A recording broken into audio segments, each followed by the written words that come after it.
বন্ধুরা, বৃহস্পতিবারের lunch menu তোমাদের সাথে শেয়ার করছি। তো আগেই বলে দিই, আজকে না আমার শরীরটা খুব খারাপ ছিল, তাই জন্য আজকে আমি কোনো রান্না করতে পারিনি, একটাই তরকারি ভাত করেছি।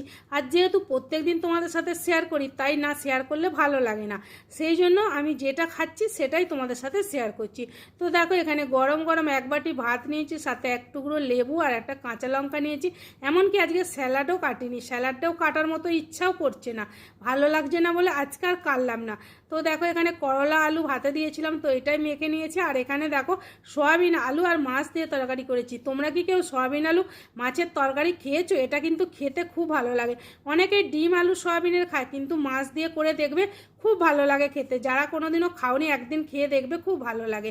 আর সাথে একটা আম কেটে নিয়েছি। যাই হোক, এটাই ছিল আমার লাঞ্চ মেনু। আমার লাঞ্চ মেনু তোমাদের কেমন লাগলো অবশ্যই কমেন্টে জানিও। আর তোমাদের বাড়িতে আজকে কি রান্না হয়েছে সেটাও কিন্তু কমেন্টে জানিও। চলো টাটা, সবাই ভালো থেকো, সুস্থ থেকো।